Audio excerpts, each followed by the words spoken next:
మీ పేరు పేరు వచ్చేసి బాబురావు అండి. మాది చిరుమావిళ్ళ గ్రామం, నాదెండ్ల మండలం, పల్నాడు జిల్లా అండి. ముఖ్యంగా ఫీల్డ్ చుట్టానికి వచ్చాను నేను. మీరు ఒక్కరైనా ఎవరైనా వచ్చారు సార్? నేను, నా ఫ్రెండ్ వచ్చాడు సార్. యాక్చువల్గా మమ్మల్ని ఎవరు పిలవలేదు. సార్ గారు మర్రిబాబు గారు యూట్యూబ్లో స్టేటస్గా పెట్టుకున్నదాన్ని నేను కాల్ చేసి అడగడం జరిగింది సార్ని. అన్న నేను కూడా ఇలా ఫీల్డ్ పెడుతున్నారు చూస్తానంటే రమ్మన్నారన్న. తద్వారా నేను రావడం జరిగింది. అన్న నాకు కొత్తగా పరిచయం. కానీ నేను సీడ్ చూడకుండా అన్న నమ్మి 2 acres బుక్ చేశాను. ఎందుకంటే అన్న మీద అంత నమ్మకం నాకు. సో అందుచేత నేను సీడ్ బుక్ చేశాను. ముఖ్యం ఏంటంటే మన రైతులకు కావాల్సింది తక్కువ పెట్టుబడిలో ఎక్కువ దిగుబడిని రావడం ప్రతి రైతుకు ముఖ్యం. ఇప్పుడు రేట్లు కూడా మనకు తక్కువగా ఉన్నాయి, పెద్దగా ఏం లేదు. ఈ సీడ్ వేసుకొని 30 క్వింటాలు కాపించుకొని కింటా వచ్చి 10,000కి అమ్ముకున్న రైతుకు నష్టం ఉండదు. ఎందుకంటే ఆ విధంగా ఉంది సీడు. మెయిన్ కాపు చిక్కనండి.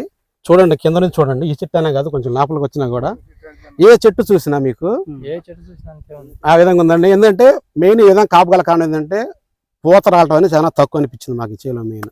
అది